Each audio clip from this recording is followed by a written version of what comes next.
Senegal es un lugar tan lento de manco.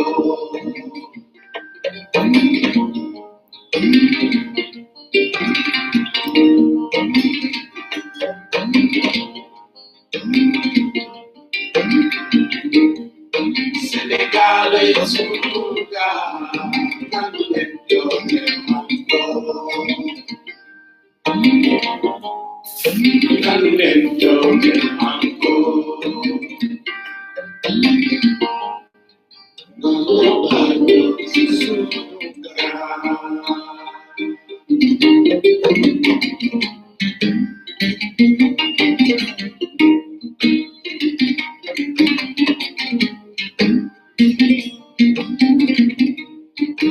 Senegal es un lugar tan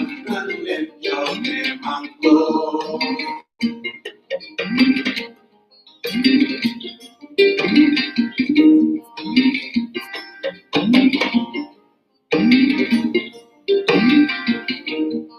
Senegal es un lugar tan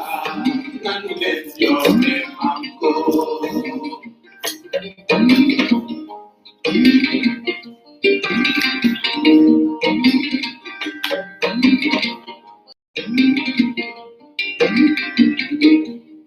Senegal es un lugar tan lento de manco.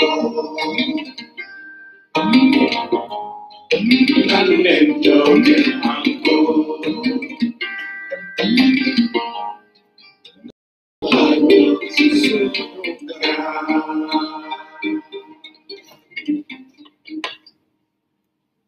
jërëjëf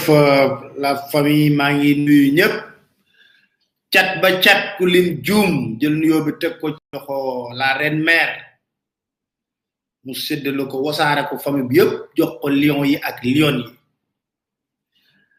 waxtaan am na solo lool ci wàllu immigration clandestine bi ak xale yi ni ñuy nekkee di tumuranke bu ñu demee ci dëkk yooyu ñu indi ci ay leeral yu am solo gis naa ci photo yu bare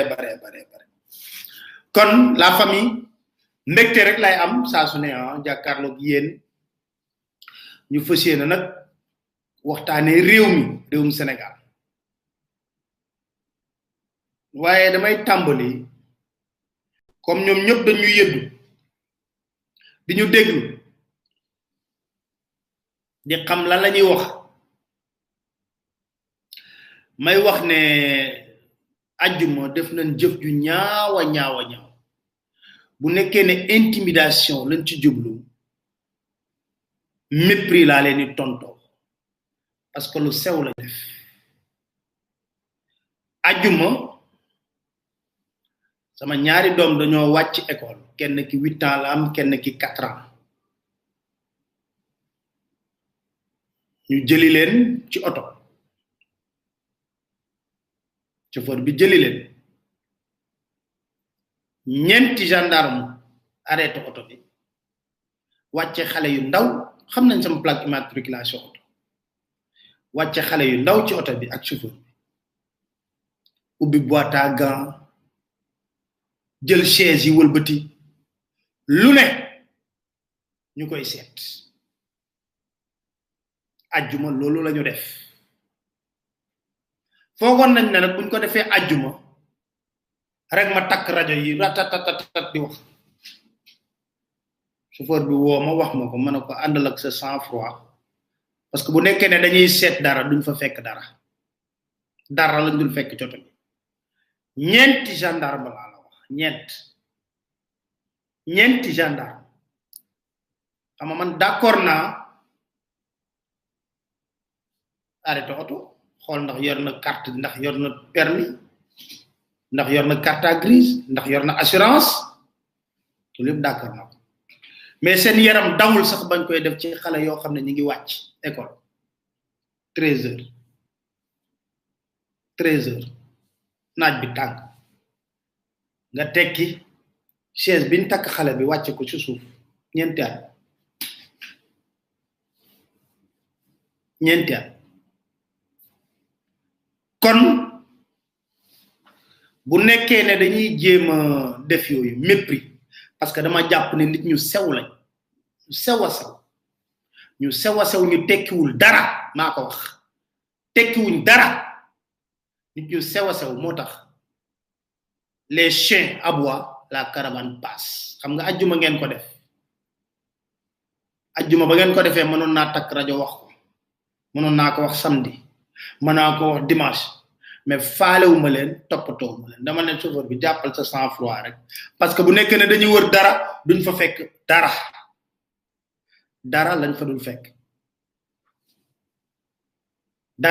fekk waye ñaaw na ngeen def ko ay xalé yu ndaw xaar leen ba seen baay dawal auto bi sax ngeen téye auto bi bu la neex ne xalé yu ndaw ñenti at juroom ñetti at mépris la leen di tonto mépris total bon ginaaw ci lolu information en vrac CDAO yeen yena wax ne ana wa CDAO félicité na Alpha Condé communiqué Alpha Condé félicité na dégg na procureur Guinée bi timit mi ngi lim lu toll ci juroom ñetti nit yo xamne ñi ngi bok ci kaw Cellou Dalein Diallo neena ñoo ñep ñi ngi leen wër pour japp leen ñoo ñep ñi ngi leen wër pour japp leen kon nga xamne Afrique de l'Ouest doyna war lol Alassane Ouattara mom ma ngay japp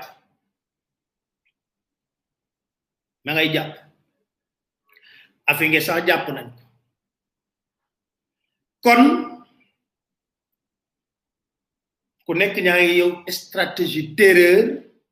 pour ba nga défé li ngay def ci élection ba paré nga mëna tok stratégie terreur ça veut dire dañuy transférer la peur ci benen camp kon lolu mo nek suñu Afrique de l'Ouest panel bi dégg naa leen nag ngeen ni Trump ak Biden man daal dama sonn seen théorie complète fexe leen nag ba bu leen wax ne la famille complot la fexe leen ñoom ngeen aatu ak ñeen da ngeen fexe ba bu leen tudd seen famille bi ne complot la parce que lépp complot ci yéen dama waaru sax lépp complot la ci yéen complot ah waaye noo leen di def xam naa moo ma jaaxal noo leen di def peuple américain bi nga xam ne génn nañ spontanément manifester seen joie bañ na Biden dafa gañ na ngeen fexe yéen ak yéen Arona ak jigéenu aatu ba wax na la famille complot la na ngeen ñu dimbali rek loolu rek laay wax comme lépp complot la waaw may toño pata tey nag ñu fi na waxtaanee lu am solo quel avenir pour l'opposition parce que coow li dafa bari mais laata loolu ma may leen Khalifa Sall xawna guddu na ci quelques 10 minutes mais ngeen dégg Khalifa Sall limu analyser won ci parti socialiste ak lam ca wax lu am solo la yu déglu Khalifa ba par ñew nak que parce que ciolu dafa bari ba Macky defé limi def ba légui ci remaniement bi ñepp ñoo ne amatul opposition amatul mais je vais vous démontrer que lool yépp artifice là ce n'est pas vrai ñu déglu Khalifa Sall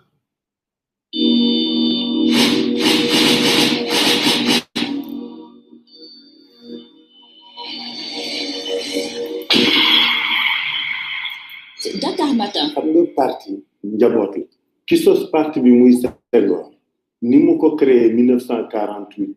ñepp xam nañ ñu contexte ba circonstance ak raison yi taxoon Senghor tàqalikoo Lamine Gueye dem créer parti PDS am doxalin boo xam ne li mu wunda li mu bëgg li mu yéene ngir askan bi ak Sénégal à travers idéal bi nga xam ne moo laloon loolu lépp loolu lañu bañ mu fay parti socialiste njaboot la famille la bu amoon ku ko sos ñun ñu bëgg li taxoon ñu sos loolu continuer di wéy Senghor bi muy créer parti bi ñëpp xam nañ ni 1948 la noo ko tàqaleeg lan ñëpp xam nañ ko ci yéene la gisin ak doxal loolu mooy wéy ba léegi mais dama ne li ko lal suuxali mooy li bu ñu am parti buy toppee mënuñu am parti buy seey mënuñu am parti buy renoncer ci li nga xam ni moo taxoon ñu créer conquête et exercice du pouvoir xam nga du sax pouvoir pour le pouvoir xam nga looloo tax xam nga soo dee conquête du pouvoir rek day am sax lu muy wund loo xam ne du ko doon Senghor c'est la culture du servir les masses servir l'idéal pour lequel il s'est investi servir ngir lu jëriñ askan bi lu jëriñ réew servir boobu nag mu lal ko ci ay gis-gis ak i vertu ak i valeur yoo xam ne ñëpp ci d'accord nan la ñuy def ba askan bi gis seen bopp ci li muy doxal nan la ñuy def ba réew mi gën a jéppi gën a naat nit ñi gën a jekk nit ñi gën a am li nga xam ne moo tax ñuy dund yokk seen dundin seen condition wu dundin ak seen dunduwaay loolu parti du ci renoncer mukk te dama xaw yàgg tuuti ci parti bi nag fekke lu bare te parti bi lii fii ñu toll tey ak ñi fi nekk tey ci instance yi defe naa ne su ma ci doonul le plus ancien gisuma ñaari nit yu ma fi jiitu ci instance de direction mais li nga xam ne mooy coow li mooy que ni depuis 2007 parce que bi ñu perte pouvoir bi 2000 dañu defaraat waxaloo suñu bopp am suñuy camarades ak i nawle yoo xam ne pour des raisons qui leur sont propres ni ñoom mënatuñu ànd ak ñun dem xam nga ba 2007 soo ko seetloo suñu camarades yu emblématique bàyyi nañ ñu dem defi leneen kenn du juger kenn parce que politique lu ci nit def rek responsabilité la mais c'est surtout une responsabilité personnelle donc ñoom def nañu analyse u contexte parti bi ca jamono yooyu jël seen décision dem ba tax na 2007 mooy moment bi ëpp importance ci réforme parce que 2007 la ñu renoncé nag ci doxalinu parti bi changé ko pour que démocratie interne bi ñu doon coow lépp mën exercer wu ci façon boo xam ni façon bu ñëpp di nangu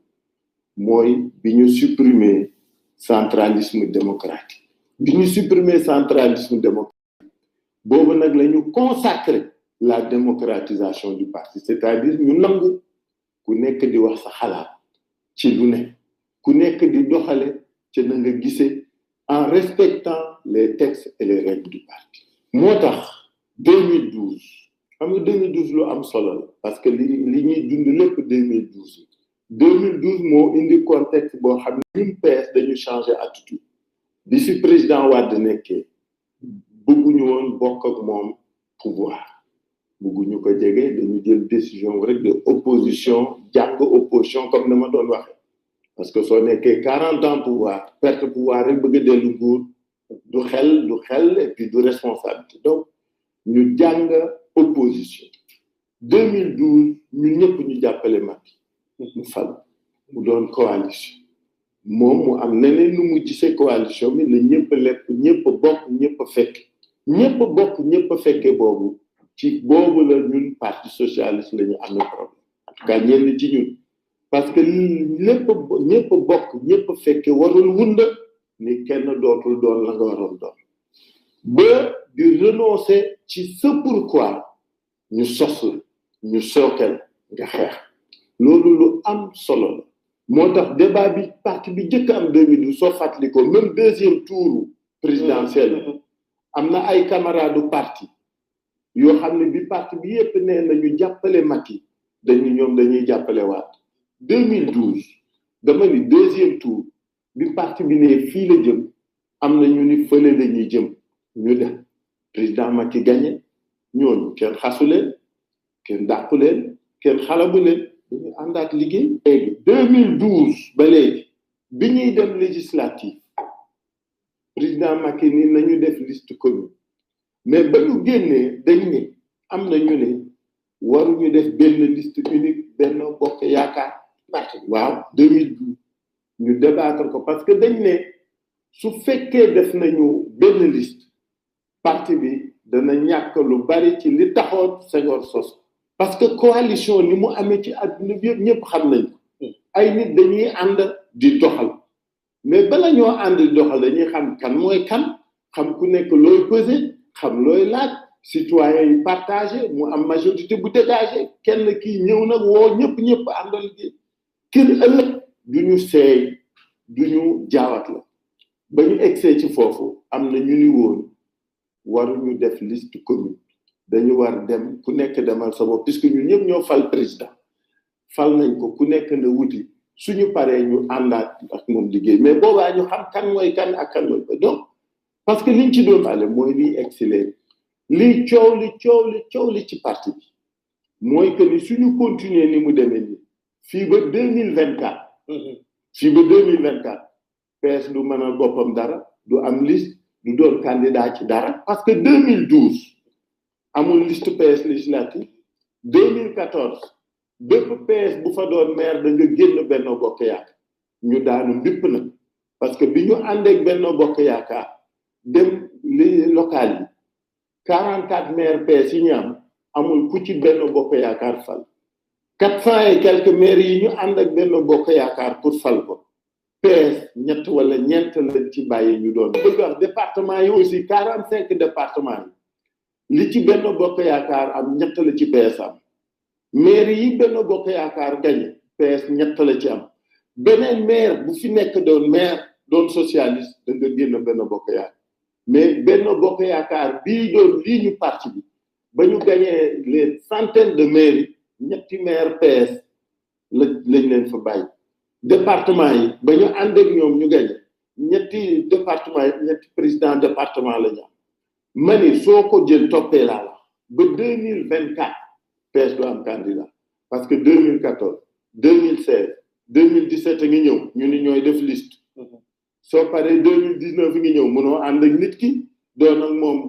ànd ak moom majorité ba pare ni damay wuti candidat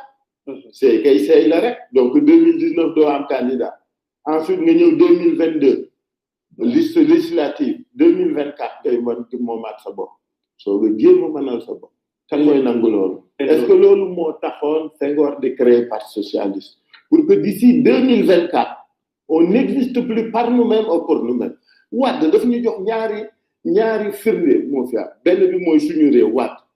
Wade bokk naa ñun gouvernement ñaari yoon Wade musul ànd ak ñun benn élection su élection locale jotee mu dem élection dellu si su élection législative jotee mu dem yoonam dellu si su élection présidentielle jotee mu dem yoonam dellu si boobu mooy benn firnde bi ci coalition rek parce que coalition beneen bi mooy réew yi ñu xam yépp coalition à part Côte d'Ivoire su élection jotee ñëpp dañuy dem bay li seen baay dañuy wutali seen bopp suñu paree ñu ñëwaat autour de la majorité ñu ànd liggéey loolu li ñu xam donc sa vie démocratique bi day leer donc ñu xam kan mooy kan te njëriñu parti ji nga parti day dem di peese boppam nit ñi ñooy apprécier parti da ngay dem ci nit ñi man lii laa bëgg lii laa yéene lii laa nar nit ñi wax la ànd ak yow au moins nga xam li nga pesé xam sa message lu mu doon soo ko waree corriger nga corriger ko soo ko améliorer nga am la ñun loolu principe yooyu moo tax ñuy wax li ne taxu ñoo wax du fal du doon nguur mais bi ñuy dugg ci politique dafa am luñ ci gëm ak luñ ci yaakaar dafa am luñ ko gisee loolu nag kenn mënuñu ko changer Adja Aram Diène li mu ñu daan wax lañ dul fàtte mu Aram Diène dafa ni daf ñu daan wax suñ demee ba metti mu ni ku rey sa bopp dee c'est pourquoi ku nekk ci ku mel ni ñun ak ñeneen dugg ci parti di def politique du pour falu pour défendre ay idéal la pour défendre ay valeur la pour jéem a xool vision ak yéene yaakaar bi ñuy am lan lañ koy doxale loolu ñu dugal ci politique loolu duñ ci renoncer mukk xam nga ànd du poste ki nga ànd di ko jàppale da ngeen bokk yéene ak bëgg-bëgg ngeen bokk yaakaar ngeen fasantey goj fas yéene jéem dox la parce que fii jéem rek a fi ne donc ànd du ci poste mën naa ànd ak nit soxlawuma poste jiboka mi ma jàngal politique désintéressement la ma njëkk a dugal sama bopp ñun suñu génération désintéressement mooy lal politique liberté indépendance responsabilité loolu la ñu doon sonnale di ñu ko sonnale bi ñu nekkee jeunesse sociale yi moo tax ñun xiifuñu dara feesul suñu bët on ne se bat pas pour des postes xam nga loolu sax man li ma gëm mën naa ci dee mais pour faloog am yooyu c'est le cadet de mes soucis par contre li ma gëm moom jaral na ma lu ne te loolu moo am solo. Dakar Matin. Très bien kooku moo nekkoon Khalifa Ababacar Sall xam nga lu tax ma ubbee kàddu Khalifa Ababacar Sall daf ñu jàngal lu bari ci jàngal ci lu bari ci en termes de coalition et de parti parce que question bu mu posé da nekk quel avenir pour l'opposition sénégalaise xam nga président Macky Sall ba mu njëkkee jógul sax jëm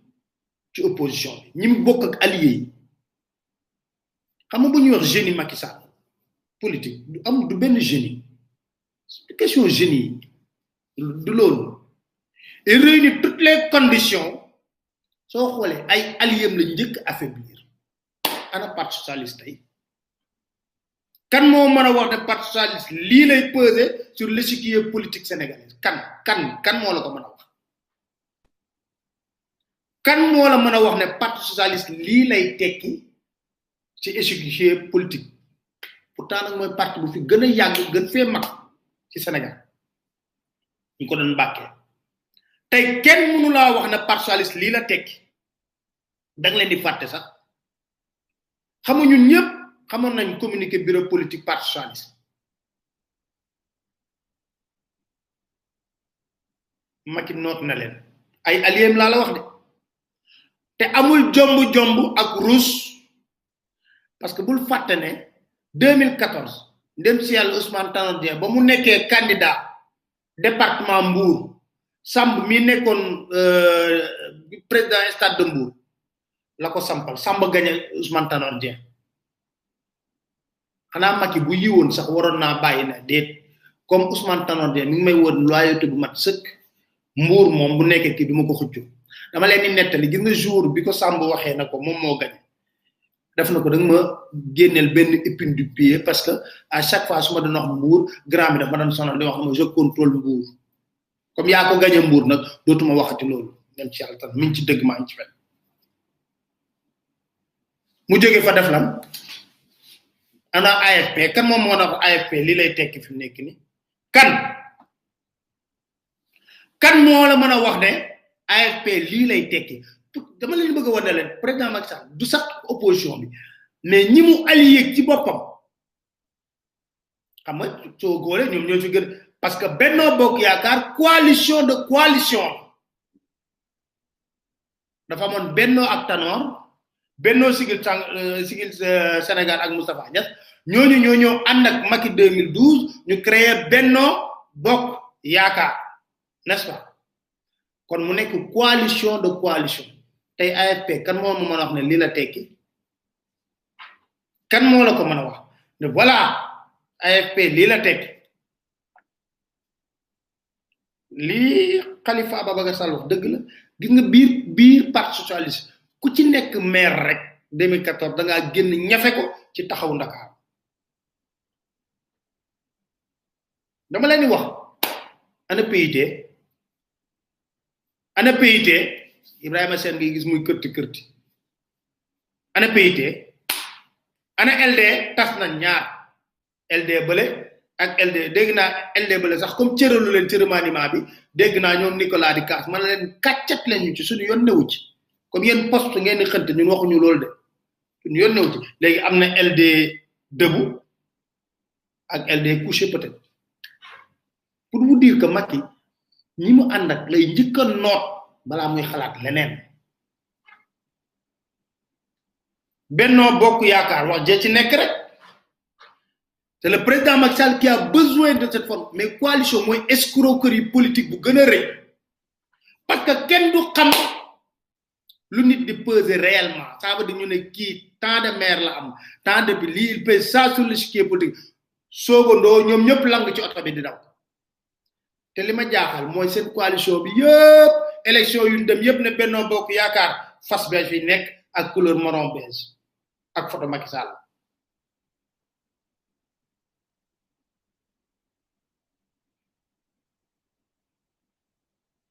kon kay ba ma wax ne je vais réduire l'opposition à sa plus simple expression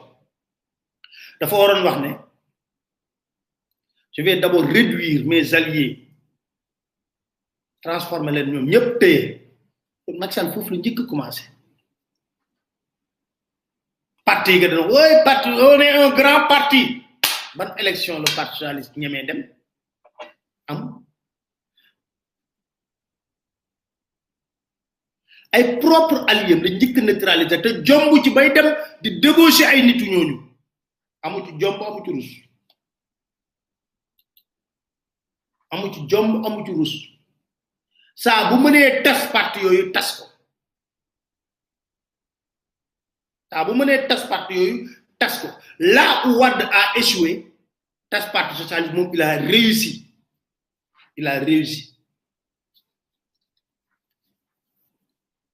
tey jii waa parti da yow ñu ne Serigne Mbaye Thiam mooy xëccoo ak Aminata Mbengue Ndiaye mooy secrétaire général Serigne Mbaye Thiam na ko dañoo war a demee élection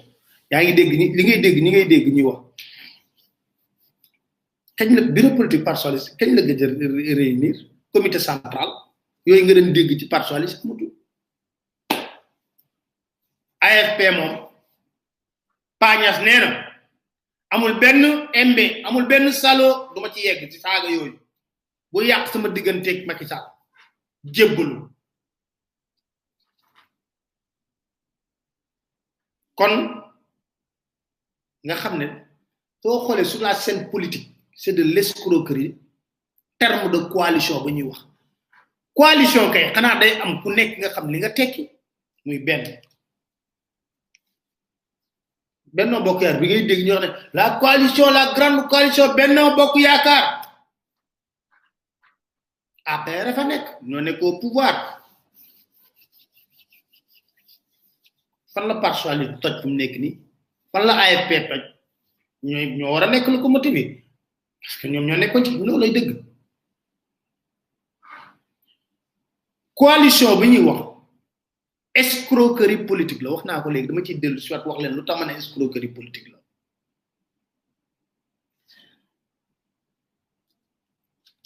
tey jii boo jëlee ñu ne Idrissa Seck dem na rejoindre mouvance présidentielle rek gars yi ne Macky a dynamité l'opposition Idrissa Seck n'a jamais animé l'opposition looloy dëgg Idrissa Seck n'a jamais animé l'opposition qu'est-ce que je veux dire par là mooy moom nekkoon na naam opposition mais kenn dégg ko ci coowul Sénégalais yi kenn mësu ko dégg patt la def patt la ñu may tey les véritables problèmes yu ñuy poser gouvernement Macky Sall mu jaaxal leen ba mu jaral leen ñen ñoo ko fi poser ay coalition wu ay ñoom Thierno Alassane Sall ay ñoom Abdoul Mbaye ay Mamadou Lamine Diallo ay Ousmane Sonko ak luñ mënta doon ñoom ñooy toog poser le débat sur les questions de bonne gouvernance am na wala amul ñi wax yépp ay gàkkoog ay idée au contraire li Mamadou Ndoye wax démb ci objection dafa am solo dafa ne au contraire ba ñu demee dañuy am une très bonne visibilité dégg naa idée mu ne way moom ak Macky Sall 85%. xam nga des fois dañ lay tuddal nit sax nga reetaan 85% la ñu bëgg mais Idrissa Seck coalition bi mu am ci élection présidentielle yi moom ci boppam yaakaaru ko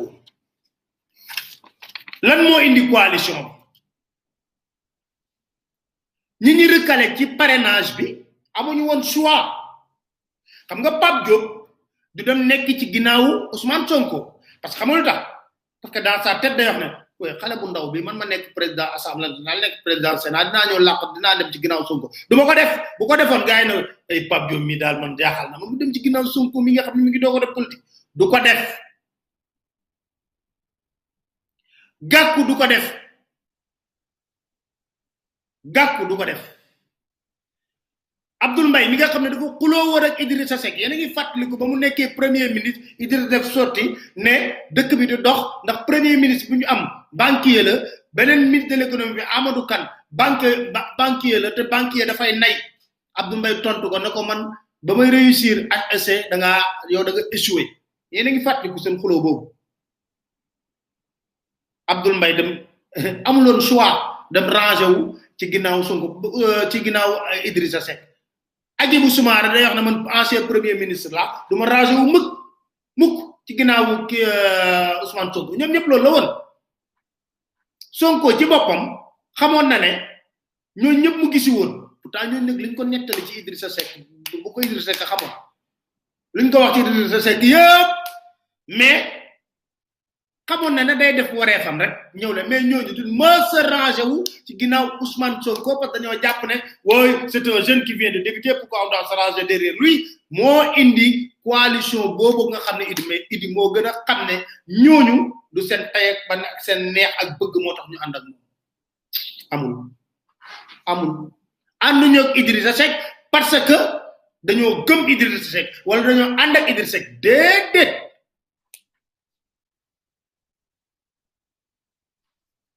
amul ñoo la gën a xam parce que nag élection présidentielle ñun am na luñ ci xam seen biir xam nga ñun dañ demee yéen dañ wax yëpp kon coalition boobu xam nga kañ la dee ba résultat yi génnee bu nekkee ne nag ci loolu la sukkandiku pour wax ne ñoom bu booleeg Macky Sall 85% la ak ndax boppam kon ñu daal sénégalais yi ay mouton lañ moom lu mu def ñu top ñun ñëpp ñu votal ñëpp ay mouton lañ les sénégalais qui ont voté des moutons on suit lu mu def ñu ne ko yar xamu ko la yar xamu ko la xanaa nit ñi dañ dof coalition Benno Bokk Yaakaar escroquerie la xam nga lan la Moustapha Niasse amatul benn ambition Tanor Dieng ba mu demee 2012 élection présidentielle pare ci amatul woon benn ambition ñu ñëw jël seen parti tay la ko Macky Sall loolu la xamoon tay la ko seen parti nag nërmeelu crise bi am biir parti socialiste moom la Khalifa di expliquer dafa am ñoo xam ne d'accord ci démarche boobu dañ ne woon nañu wuti bu ñu wuti woon ba pare bu ñu ñëwee teg ci taaru bi xool lan la ñu am ku nekk xam li mu am Benno Bokk Yaakaar da nga fay gis parti yoo xam ne li may wax rek boo woowee représentant des femmes leader ba ñëw taxaw boo woowee représentant des jeunes leader ba ñëw taxaw xajuñu sax ci benn sax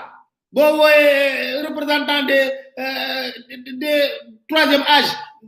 leader ba ñëw taxaw attends faut qu'on arrête parce que li ñuy wax escroquerie Macky moo la gën a xam ne la réalité politique dynamité wul dara gis nga coalition bi ngiy wax ña nekkoon ci ginnaaw Idrissa Seck ci élection présidentielle yépp ñàkk pexe moo tax ñu demoon ci ginnaaw Idrissa dañ leen calé parrainage ñu ne fii kan moo fi nekkoon ànduñu ak Macky Sall Sonko fi nekkoon Madické Niang Issa Sall ñu ne Issa Sall duñu ànd ak moom parce que ñoom seen réalité ñu yëm ñu ci des ñëpp ñenn ñi tax xam lan moo jalousie moo taxoon jalousie rek moo tax des fois yàlla moo koy def yàlla mooy wërsëgalee nit mu ñëw mu wërsëgalee nit loolu ñoo ñëpp du ay bëgg Idrissa Seck moo tax ñu àndoon ak Idrissa Seck déedéet gëmuñu Idrissa Seck bëgguñu woon Idrissa Seck ñàkk pexe moo taxoon ñu dem ci coalition boobu la preuve ba coalition ba coalition ba Idi jeex après foo ci déggaat da nga ci déggaat réunion dégg nga réunion sax bu coalition bi tiré le bilan de leur participation à l'élection présidentielle dégg ko dama yëgal leen lenn de Macky ba léegi mi ngi yaatal ba léegi Macky Sall laa mi ngi recevoir mi ngi bëgg di recevoir mi ngi roppat ay nit te puis loolu yëpp symbole politique la xam nga yéen a ngi dégg Boubacar Camara ñuy wax mais Boubacar Camara man sincèrement parler gars yi dañ ciy wax mais man au moins am na honnêteté bi parce que man li ma lire ci Sonko li mu wax Sonko nee na Boubacar balaa muy dem woo na ko président Macky Sall sonal na ma ko jàpp danaa dem seeti ko ba mu génnee 23h woo na ko wax na ko la fa jëlee Boubacar àndul ak Macky Sall dama leen koy wax coalition la bëgg a def mais coalition jot na bu Sonko boobu sa xool ngeen ko bu baax man suma déggé tay ji ñepp di bi ne Macky dynamite la coalition jot na ma naka lo xane coalition Sonko kan mom à part Boubacar Camara bi ngeen ko xam Bruno Derneville Yassine Fall ñaan ak am ci biir coalition jot na sax am na ñenn ñu Macky Sall recevoir du Boubacar Camara rek am na ñoo xam ne Cheikh Issa Sall kan nga yóbbu woon ci président may laaj donc Issa am na wala amul am na lu ma ci yëg de ñu dama lay wax la coalition jot na c'est symbolique rek mais suñu wax ne Macky dynamite la quoi parce que sax di génn na coalition ba far ma war a jiite coalition ba génn la ci coalition bi xam nga soo leen bu ñuy wax ne dynamite di wax ban dynamite ban coalition boobu lan mooy poids électoral am kuy waxal yàlla xam na ne élection présidentielle yii coefficient wu Sonko moo leen tax ñu am li ñu am te nag seede moo neex dëgg kuy seet da ngay seede te yàlla tax Boubacar Camara xar na tànk tubayam ci campagne présidentielle bii loolay dëgg kon bu ñuy wax ne dynamite la coalition déedéet Macky dynamité wul benn coalition te bu nekkee ne moom xam nga Macky Sall moom dafa naa ne lu yëngatu sax mu tiit dem jëli ko mais xanaa da ngay jël nit ñoo xam ne au moins électoralement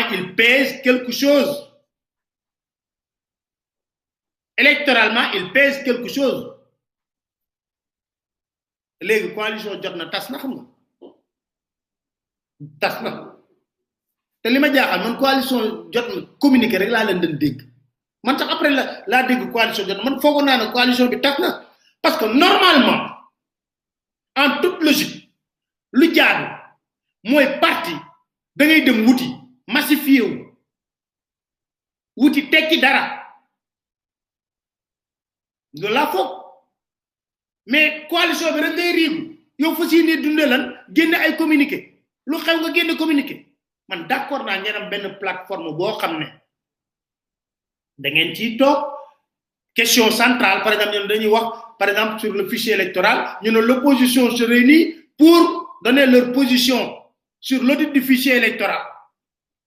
waaye coalition boo xam ne yow dundee woo lu dul communiqué musuma dégg benn activité politique boo xam ne parti yi nekk ci biir coalition bi ñoo ko def ku ko xam wax ma ko bokk yow communiqué rek ngeen di dundee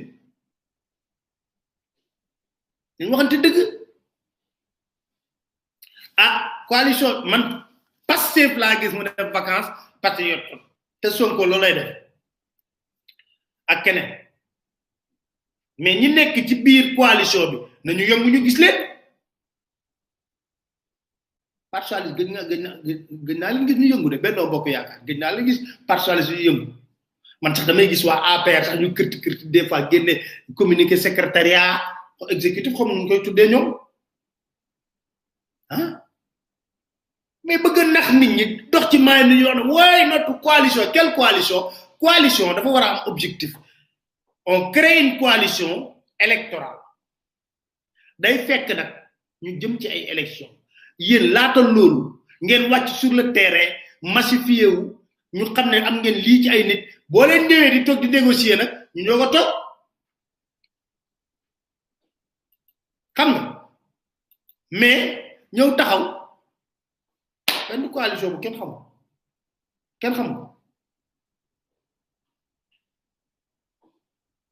kenn xamul coalition lii coalition laa mais parti yi nekk ci biir coalition yi xanaa duñ génn am identité dem ci nit ñi jaay leen seen programme wax leen amul mais dañoo bëgg dëkk ci réew mi am 350 partis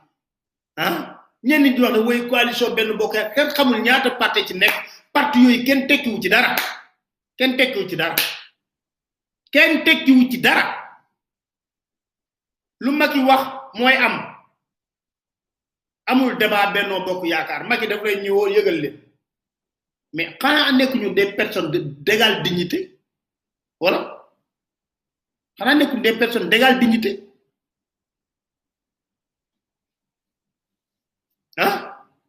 amul mais li Serigne Mbaye Thiam wax ba le passé man contre mako trop de mom su ko neexee am ay ambition mom loolu la concerné mais quand même parti socialiste war nañoo mën a toog xool nag intérim bi nuñ koy régler intérim du yàgg intérim lañ wax de intérim day am àpp xanaa ñu xool na la ñuy renouveler xool na la ñuy fexee tax ba war a mën a am au moins que mais le parti ne vit plus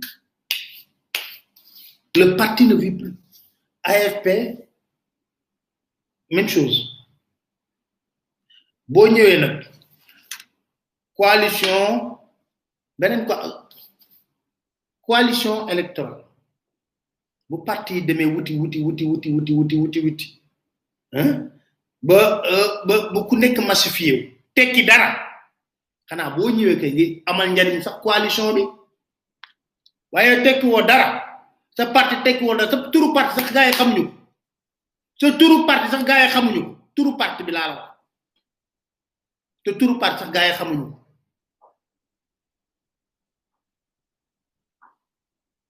alors buñ ko xamulee léegi nan ngay fexee ba ñëw nag taxaw nag nekk ci coalition yow daal ba nga nekk coalition bi ñu xàmmee la rek am benn li ñuy wax na xam nga dafa am ay proxénètes politique ñoom ñooy dem sergent recruteur ñooy proxénètes politique yi ñooy dem gis la yóbbul le président de la République oui j'étais dans la coalition tu fekk yow tekk woon dara ci coalition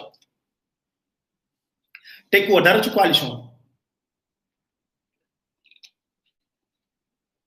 coalition bi nga tekki woo fa dara te pat tekkiwul dara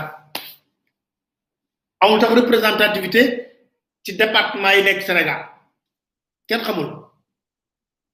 ngay mbubboo coalition rek toog ci man li ma xam mooy coalition du dund nii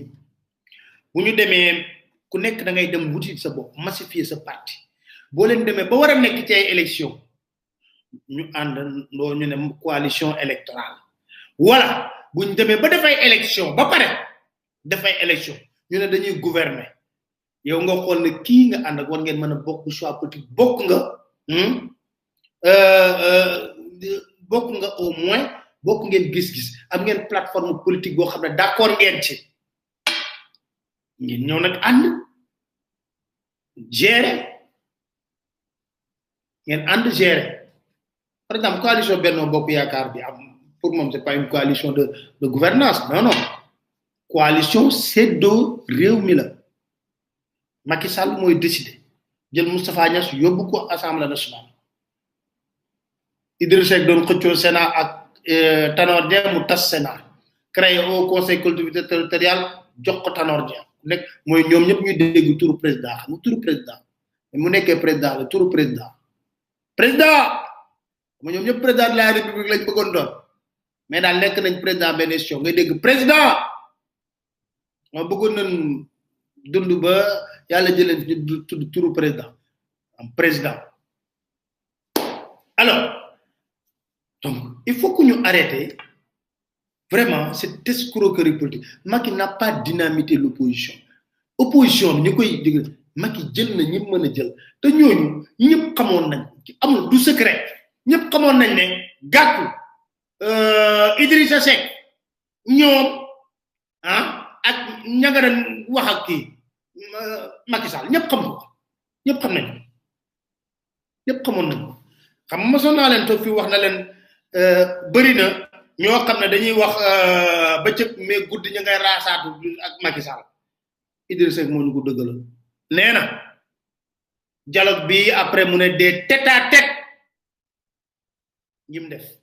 tête à tête moom mooy toog na ak Macky Sall ngeen teg mais ce qu'il y a dans l'opposition mooy ñi nga xam ne gëm nañ ne fi mu nekk nii président Macky Sall ni mu yoree réew mi baaxul ñoom ñu nekk dans une opposition radicale ñoom Thierno Alassane Sall ñoom ko ñoom félicitons au passage présenté na livre bi Thierno Alassane Sall ñoom Abdoul Mbaye ñoom Ousmane Sonko ñoom Mamadou Lamine Diallo ñooñu xam nga gars yi dañuy wax ne il faut que ñooñu ñëpp di ànd non ñoom xam lan moo leen war instant bi li leen war mooy allo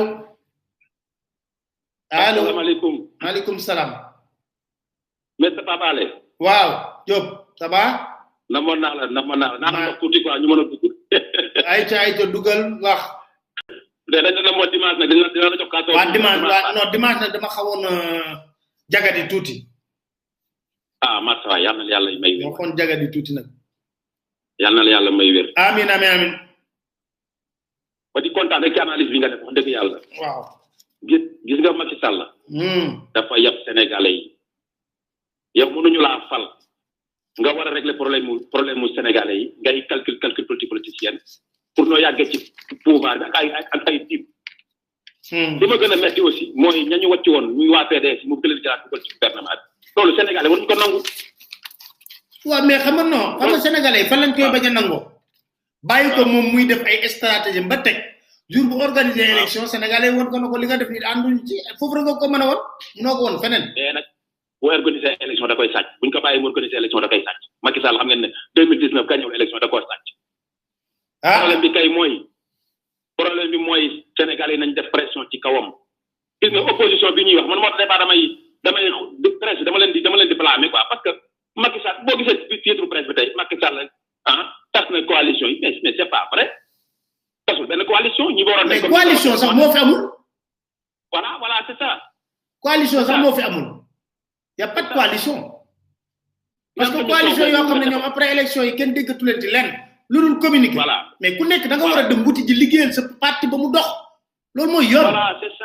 c'est ça même sa invité boobu nga defoon Momar Diong analyste nee na analyste politique la mais des fois ay analyste man du ma ci d'accord quoi. waaw am nañu d'accord ci li mu wax de dañoo war a ubbi affaire bi am nañu ci d'accord. voilà man je ne suis pas d'accord ci loolu. waaw loolu. pourquoi ñu naan dañoo war a gën a yaatu opposition bi pourquoi réew dafay am opposition. waaw pour démocratie bi dox. ma ne la moo ko tax waa ji dafa def njuut njaaj comme ni Macky Sall def nii ba mu paree def li muy def yëpp ñëpp wuyu ji ko mais après dafa jàmmarloo peuple bi mu ñu dee waaw. ba mu reyee opposition bi ba mu dee dafa dem jàkkaarloog peuple bi nag moo waral li am. loolu la de. gis nga il faut être humble nga jouer la démocratie mooy bàyyi opposition bi war a opposé nga bañ leen di jéem a li muy def nii yëpp bu koy li muy xaatir nii yëpp pour jéem a tas opposition mais bu ko defoon ci liggéey réew mi kon xale yi duñ jël gaal yi di dee ci yoon bi ñaati personnes ñoo dee ci géej gi nii. ñaati personnes li muy xaatir naan di tas opposition ñun falawuñu ko pour loolu dañ ko far pour mu liggéeyal Sénégalais yi. loolu la def loolu muy def noonu bu ko defoon ci liggéeyal Sénégalais yi kon xale yi duñ dem jël ci di dee kon dañ am espoir mën a toog liggéey suñu réew. ci yoon. mais Macky du tous du dara. élection 2019 bi da koo sàcc ñëpp xam ne da koo sàcc. waaw li may wax nag opposition bi mooy ay Sonko ay Barthélémy Dias ay Thierno Alassane Sall. nu mu tuddati kii Cheikh Bamba Dièye. Cheikh Bamba Dièye ay ñoom Abdoul Mbaye ak Diaye. voilà ñoom dañu def seen benn coalition bu forte mu nekk ñu opposé ak Macky Sall parce que ñi dem ci Macky Sall ñooñu duñu tous Macky Sall ñi dem ci wuy ci comme Idrissa qu'est-ce qu'il a représenté ci élection 2012 mais bu doon coalition day am tous. mais élection 2012 lan la 4e position la jël avec 4%. waaw loolu am na chaque élection day dégringolé amul tous Idrissa Seck il ne compte rien et puis Idrissa Seck mais du ko crédible mais nu mu tuddati les chantiers de Thiès sont là protocole de Rebeuss a ngi nii kon Idrissa Seck du koo xam ne ku crédible la fond taïwanais yi mi ngi fii. bon vraiment Idrissa Seck du ko crédible moom daal moom Macky Sall ci système bi la ñu bokk ce système lobby maraboutique boobu moo téye Sénégal système boobu nag. la ñu war a taxaw xeex ko surtout les jeunes en premier temps xam ne seen avenir mu nekk en jeu moo gën di jël géej di dee nga baal naa ko mon frère. merci beaucoup jërëjëf Diop. gars yi bëggoon nañ ma continuer de mais nag ubbi téléphone yi moom bëgg ma woon allo. salaamaaleykum. maaleykum salaam. ñu ngi ziar de maa ngi woote Bayana man la. waaw ñu ngi lay delloo ziar bu wér. ngay tooñee des fois naan mu guute naa. tout à fait. dëgg la. ça va na liggéey bi. ñu ngi sant yàlla bu baax.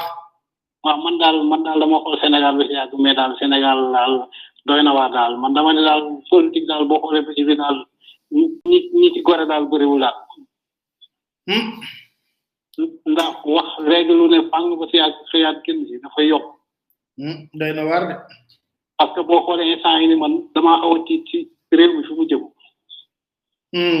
ndax boo demee dem ba benn moment ñi nga xam ñoo nekkoon ci opposition bi bëgg a rallier wu ñoom ñëpp ànd ak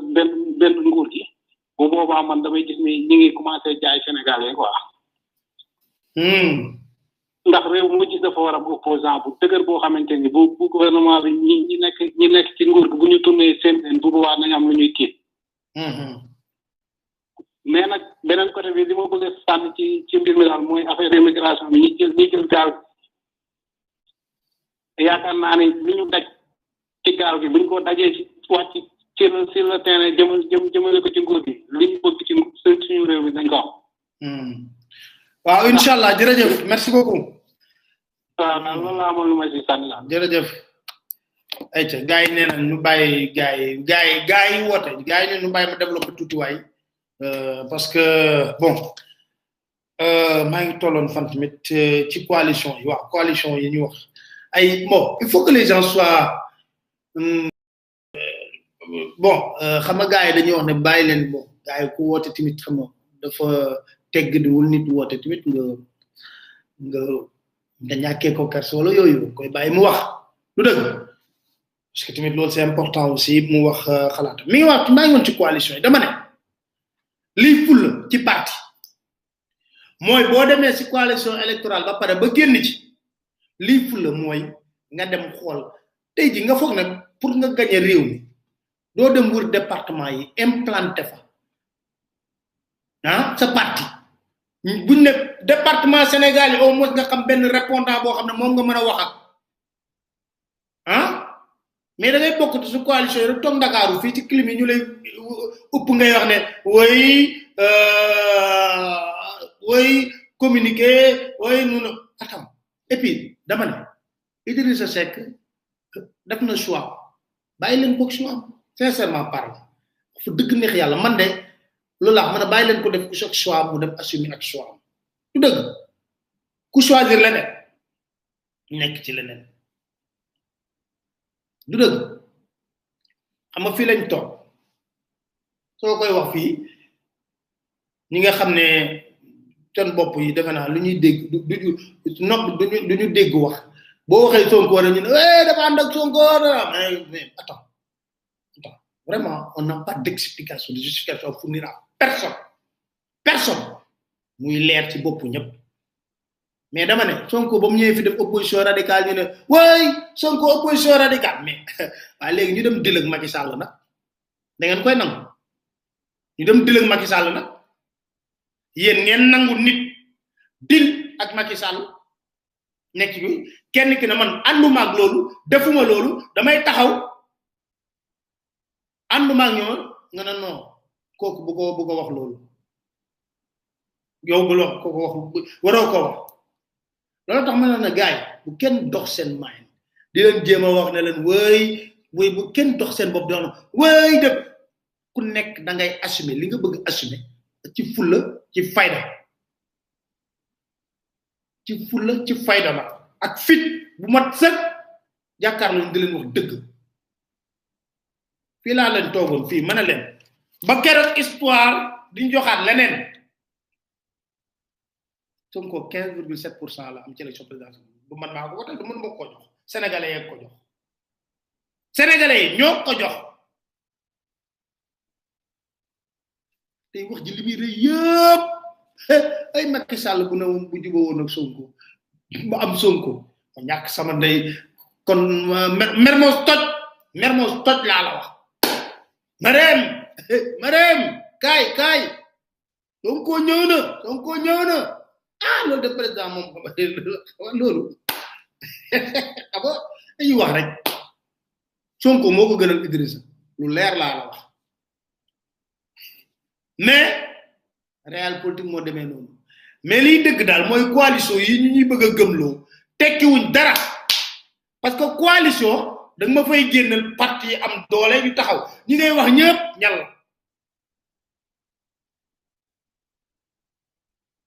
coalition yi nañ ma seppil nit mi ne ma kii diw il pèse ça ku mu mën a wax ne Idrissa Seck lii lay peser te coalition moo ànd ko nag moom qui peut te dire que Idrissa Seck pèse ça kan moo la ko mën a wax kan moo la ko mën a wax kenn mënu ko wax da la grande coalition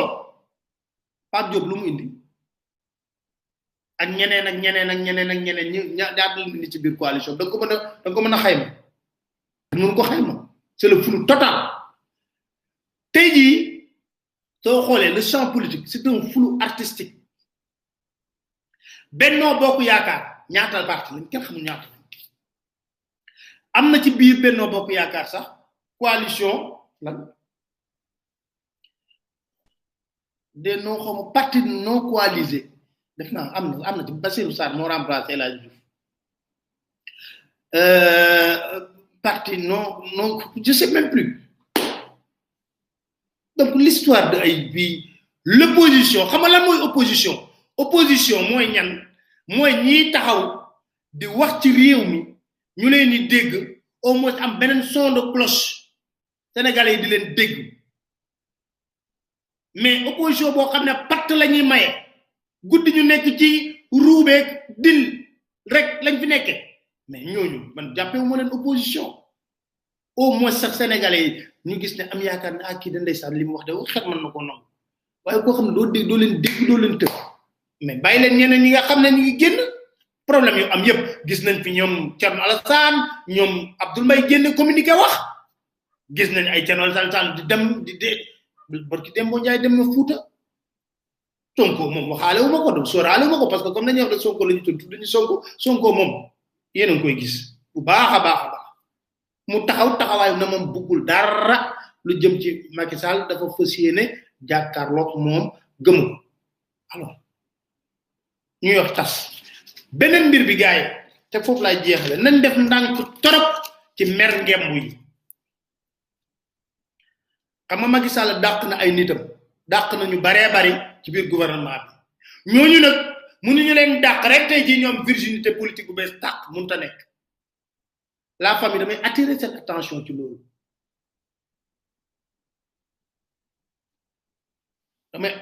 cette attention ci loolu mënuñu leen dàq rek tey ji ñu bëgg a bees tàq xam nga sénégalais dañoo commencé dañoo bëgg non il faut qu'on soit beaucoup plus sérieux beaucoup plus regardant ci li nga xam ne moom la ñuy def comme choix politique parce que réew mi dafa nekk ci benn tournant bu am solo croiser des chemins boo xam ne ñun léegi war nañ xam nga dañuy wax ne sénégalais mënul fal day folli dañoo folli Abdou Diouf folli Abdoulaye Wade il faut mer ngemb yooyu commencé bëgg a taxaw di wax ay da nga leen di xool bu baax na leen attention yéen ba ngeen nekkee ci biir li ngeen daan wax ak ñun sax arrogance beeg réewane gi nga xam ne moom ngeen daan waxee ñun sax daf ñu jaaxaloon trop tey jii nag Macky Sall mënoo leen lëngoog moom mu xool ba mu neex leen mu dàq leen ci biti ngeen bëgg a taxanoo ne ñun dañoo set wecc déedéet am ngeen droit nag doxal ne def waaye nag mënoo leen bees ci kanamu nit ñi boo leen ñëwee dina leen wax ne yéen ba ngeen wax ak sénégalais yi des fois ngeen boole ci arrogance boo xam ne ñëpp la leen métti kon dama ne gars yi il faut que ñu prêter attention loolu bu baax a baax te man balaa maa gëm ne Macky Sall soxlawul 3e mandat mu wax ko ma ngay lijjanti tey dégg naa Idrissa Seck demoon na ci journée xam lan dama bëgg ngeen xool bu baax a baax dàq nañ leen rek ñu bëgg a victimiser wu kenn judduwul ñu ne la ministre ngay doon dama lay wax kan moo fi judd ñu ne la ministre ngay doon amul yére ministre danga koy sol tey suba nga summi ko keneen sol ko kenn waxul na ministère bi nga ne ad vitam aeternam fa ngay toog amul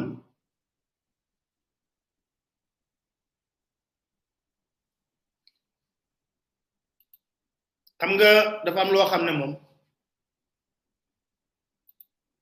xëy suba teel rek bëgg fee bees tax ci kanam nit ñi amul te du fi am nañ nag droit am seen choix politique assumé ko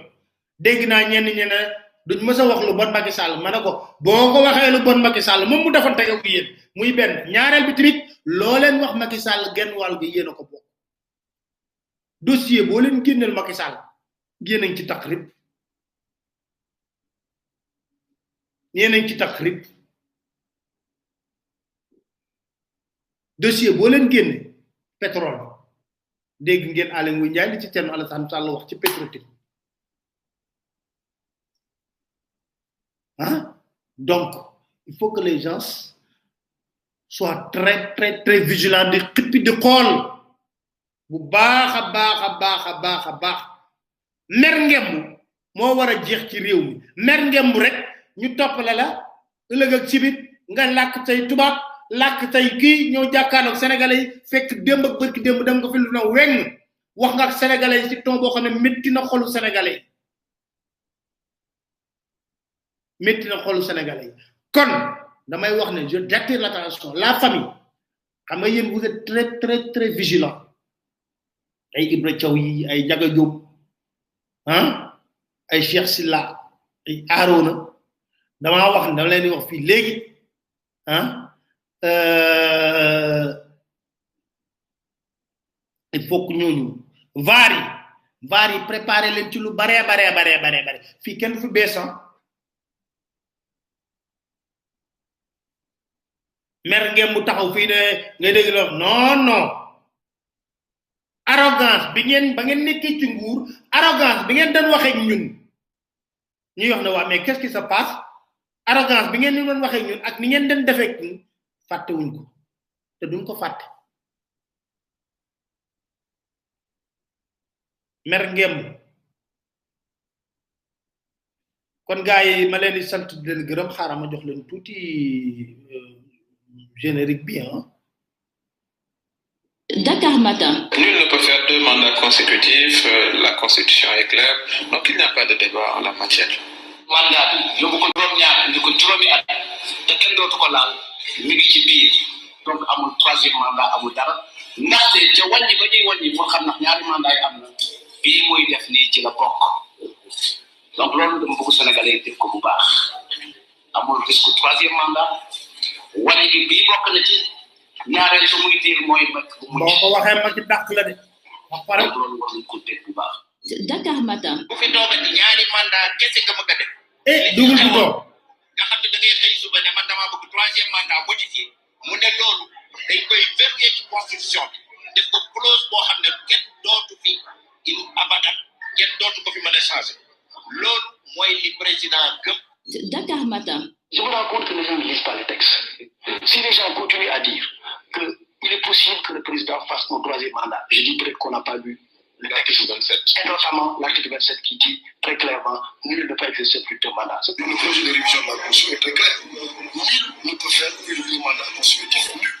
Ça veut dire que la question du 3e mandat ne se posera plus dans l'histoire du Sénégal. Vous savez, la Constitution du Sénégal est très claire sur la question et ne laisse place à aucune interprétation. L'article 27 de la Constitution dit que le président de la République est élu pour un mandat de 5 ans renouvelable une fois.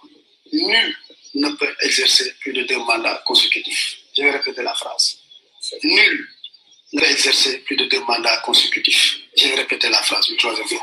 Nul ne peut exercer plus de 2 mandats consécutifs. Est-ce qu'il y a place à interprétation? On se pose la question, qui est Macky Sall, président de la République en 2012? Est-ce qu'il est devenu président de la République en 2019? On dira oui, les mandats étant consécutifs, portant sur une seule personne, il ne peut plus être candidat. Dakar Matin. fan yëpp dégg naa ay coow mooy loo xam ne daf ma jaaxal sax ndax day mel ne lu xiinu la xëy taw wax joo xam ni kenn xamul fu mu jógee ak lan moo ko tax a jóg ndax réew mi jàpp naa ni démocratie la buy dox 2016 man maa proposé askanu Sénégal révision constitutionnelle boo xam ne dama ni mbirum mandat yi dafa war a jeex tàkk ñëpp jàpp ne réew mi kenn mënatu fi toog lu ëpp ñaari mandat dañ ko bind mu leer nañ nul ne peut faire plus de 2 mandats consécutifs xanaa kay ku jàng tubaab boo ko firilee loolu war na xam ne indépendamment référendum loi 2016 wala loi 91 dañu ne mandat bi juróomi at la benn yoon lañ ko mën a renouveler muy donc boo ko renouveler muy ñaari mandat ñu yokkaat ci leneen lu koy tëj mais de toute façon kenn mënul def lu ëpp ñaari mandat yu tegal loolu la constitution bi wax donc loolu leer na man maa ngi sama benn mandat boo xam ne bu ci yàlla àndee 2019 lay jeex ci coobare suñu borom ak bëgg-bëgg Sénégalais yi bu fekkee ne jàpp nañ ne liggéey bi ñu sumb ñu ngi koy teg ci yoon am nañu seen kóolute dina renouveler mandat boobu 2019 su boobaa man pare naa ci mënoo def lu ëpp ñaari mandat yu teg en tout cas man mii de jàpp naa ne mbiru ñetteelu mandat dinañ ma séntu fépp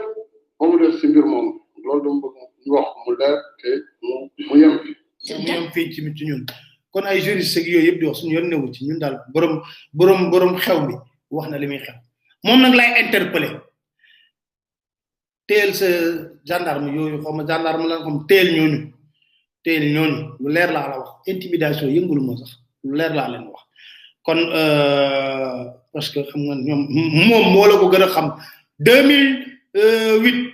ba ngay wut yow xam nga man xam naa baax na kon gars yi ñu tàggatoo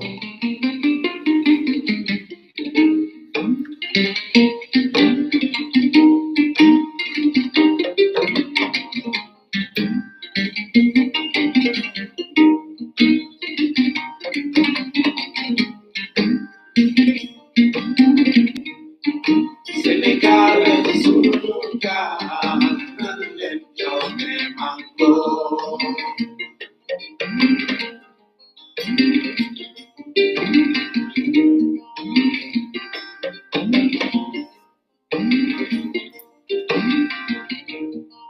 Senegal es un lugar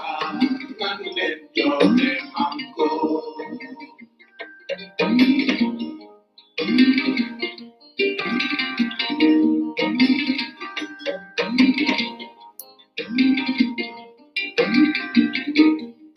Senegal es un lugar donde yo me mango. Donde yo me mango.